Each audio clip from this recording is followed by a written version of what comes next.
मैं एक अनाथ लड़की थी। अनाथालय में पली बड़ी थी। 10वीं के बाद पढ़ाई के साथ साथ पार्ट टाइम नौकरी भी करने लगी थी।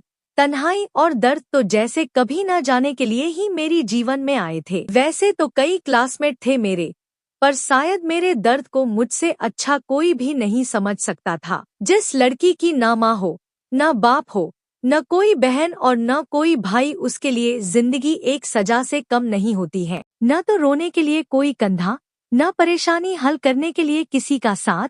उलझकर रह गई थी मैं अपनी बेकार सी जिंदगी में। न तो मुझे किसी से प्यार था और न मुझे किसी का इंतजार था, लेकिन वक्त को कुछ और ही मंजूर था। मैं 18 साल की हो चुकी थी। आगे की पढ़ाई के लिए मुझे दूसरे शहर में जाना पड़ा और साथ ही पार्ट टाइम जॉब भी करने लगी। सप्ताह के 6 दिन क्लासेस और ऑफिस में बीत जाते थे और संडे थोड़ा आराम कर खत्म हो जाता था। खुद के लिए तो समय ही नहीं मिलता था मुझे। कुछ पैसे सेविंग्स में चले जाते थे और बाकी के पैसे जरूरत का सामान खरीदने में और कमरे का किराया देने में खत्म हो जाते थे। तभी एक दिन जिंदगी ने एक नई मोड़ ली।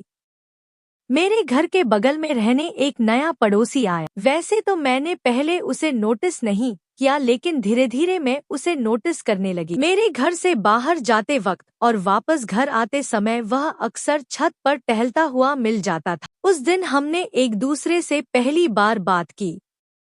धीरे धीरे बातों का सिलसिला शुरू हो गया। उसने बड़े ही चालाकी से मुझसे मेरा फोन नंबर मांगा और फिर मुझसे फोन पर बात करने की परमिशन मांगी। अब हम दोनों अक्सर रात रात भर बातें करने लगे।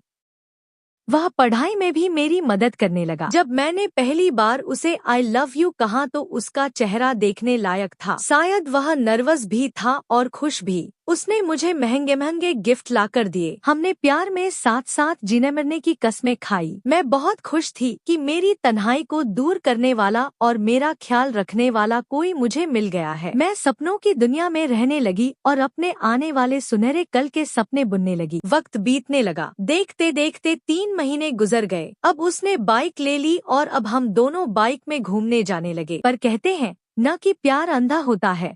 उसके प्यार में मैं अंधी हो गई थी। एक दिन वह मुझे बाइक पर बैठाकर शहर से दूर ले गया। वह मुझे जिस जगह ले गया वह जगह बहुत ज्यादा सुंदर थी। उसने बाइक रोकी और मुझे उतरने के लिए कहा। कुछ देर तक वह खामोश रहा और फिर मुझसे कहा, सुनो, मुझे पता है कि तुम मुझसे बहुत प्यार करती हो, लेकिन मुझे तुमसे कुछ कहना है। मैंने कहा, हाँ बोलो। उसने कहा, असल में मैं यहाँ इस शहर में कुछ काम से आया था। मेरे घरवालों ने मेरी शादी किसी और लड़की के साथ तय कर दिया है।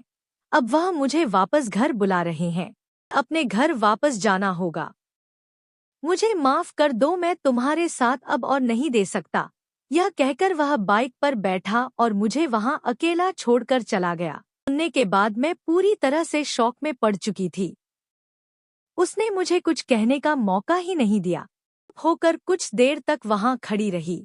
ने ही नदी थी। सोचा कि अब तो कुछ बचा ही नहीं है मेरे लाइफ में। प्यार करने वाला था, अब वह भी छोड़कर चला गया तो क्यों न नदी में कूदकर अपनी जान ही दे दूं। फिर सोचा कि ऐसा पागलपन करना ठीक नहीं होगा। मैंने अपनी पूरी जिंदगी अकेले बिता दी और अब जान देकर क्या फायदा। इस बेकार सी जिंदगी में मैं अकेली ही ठीक हूँ। उस दिन से मेरा प्यार के ऊपर भरोसा एकदम ही उठ चुका था। वहां से सीधे घर आ गई और सब कुछ भूलने की कोशिश करने लगी। इसे भूलना मुश्किल था पर नामुमकिन नहीं। कुछ महीनों बाद मुझे एक अच्छे कंपनी में जॉब मिल गई और सैलरी भी अच्छी थी। अब मुझे और कुछ नहीं चाहिए था। मैं अब मेरी इस बेकार सी जिंदगी में ही एक जॉब के साथ खुश रहने लगी। मेरे प्यारे दर्शक मित्रों, ऐसी ही कहानी सुनने के लिए हमारी चैनल को सब्सक्राइब कर लीजिए और घंटी का बेल आइकन ऑन कर दीजिए ताकि हमारी न्यू कहानी जल्द से जल्द आपको मिल सके। और वीडियो को लाइक शेयर करना ना भूले। आपका